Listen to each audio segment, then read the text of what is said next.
If you ever seen the bumper stickers that say 1 over 168, they're pretty common. It's pretty common in the Protestant tradition here recently. And it stands for the 168 hours per week and the 1 hour that we're supposed to apparently give to God. And then the 167 rest we give to ourselves. Well, to that little bumper sticker or little magnet or whatever it is, I say no. It's not right. It's out of balance.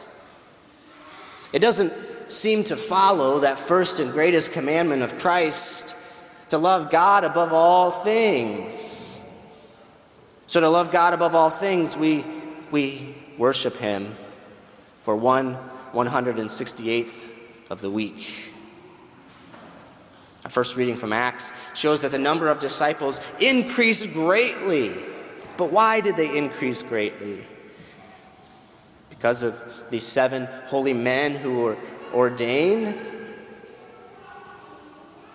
No.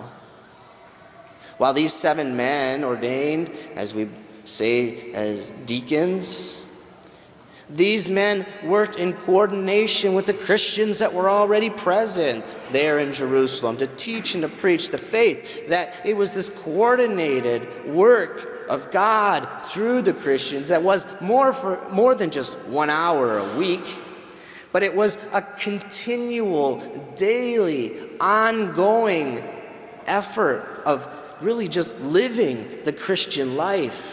That these 7 had particular roles within the church, but that all the Christian faithful lived a life following Christ and drew others, it says, even priests, these temple priests, into the faith. It's easy to say, as it would have been back then, well, that's the ordained's job. That's those 7 and those apostles. That's their work. I'm busy. I'm a farmer. I'm a shepherd. Or in our own days, I'm a nurse. I'm a teacher. Let the priests do that. Those 7 men were ordained by the apostles. St. Peter tells us in the second reading that all of us make up and constitute a holy nation, a chosen race, a royal priesthood. And as the church has taught consistently, all of us are members of this universal priesthood of Christ, sharing in His one high priesthood. And yes, the ordained are different. Vatican II stressed this. Not only is this difference in degree as well as essence, but that all of us are called to share in this priesthood of Christ, of bringing people closer to Himself, closer to God the Father, as we heard in our gospel today, according to our situation in life. Whether we're a child, a mother, a father, a grandparent, or yes, even an ordained minister of God and His church. We are called living stones in which Christ's church, all of us who are members, have been baptized into and make up this glorious structure of Christ's body here on earth. And so that's the ideal. But here's the reality. You've heard perhaps in the business world this 80-20 principle, that 20% of the people do 80% of the work. And maybe if you think about your office, you might put yourself in that 20% and resent the other 80. There's a study done recently that found that 7% of Catholics give and do 90% of the works within the church.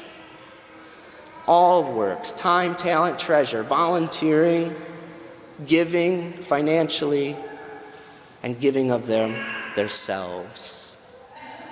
Matthew Kelly, a writer and a Catholic apologist, says, when we look at the Catholic Church, we look at the church and we see this, the largest charitable organization in the world, the largest provider of health care to the poor, those who are unable to afford it, the largest provider of a quality education throughout the world, and really the largest organized religion in the world.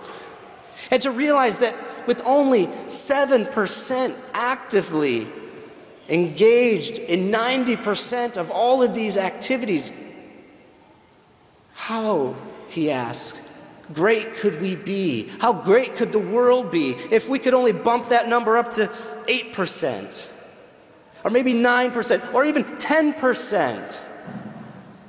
How much poverty, injustice, evil could we stamp out as a faith community, as a church, as disciples of Christ, if even just 1% more of the faithful could be actively engaged in their faith and following Christ? The possibilities are endless. And yet we have a church with 7% of vibrant living stones, which means 93% are not. Dead weight. The vibrant spiritual house that St. Peter speaks about is not a reality here on earth today.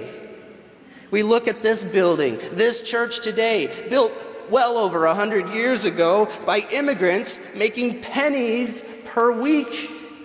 And yet, if we were to try to organize an effort to rebuild this church today, it would probably fail. We would never be able to do anything remotely this glorious with 7% buy-in. Now, are these generalizations? Yes. But is there some truth within these words? Yes. Today, we have after Mass a stewardship fair to expose everyone, all 100%, to everything that this parish offers and does, so that we can be, all of us, all 100% more involved. I know I use the example of money, but stewardship is much more than that. Going back to the beginning of the homily, that 168th, do we only give back to the church an hour a week of our time? And is that too much? If Mass goes an hour and 5 minutes, is that 5 minutes of resentment that we have? Because our life as Christians, these vibrant stones, these living stones that St. Peter talks about, is about investing yourself and uniting yourself more than just being present. It's not a 168th investment. If you only spent 1 hour a week practicing for a sport, you'd be horrible. You would never even play. If you only watched your favorite sports team for 1 hour a week, you would not even know what's going on. If you only talked to your spouse 1 hour a week, your relationship would fail miserably. We cannot call ourselves disciples of Christ, He who is the way, the truth, and the life, and only do so for 168th of the time that we have here on earth, unless we want it to be a failure. So not only do we have an opportunity today to see what's going on here in the parish, to meet people associated with these various groups and see how we can become more involved, and maybe bump that number up to 2 or 3. But also today we have an opportunity just to be more engaged and to see what's going on.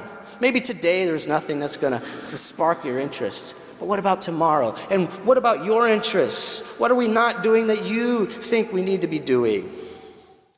The point is to get involved.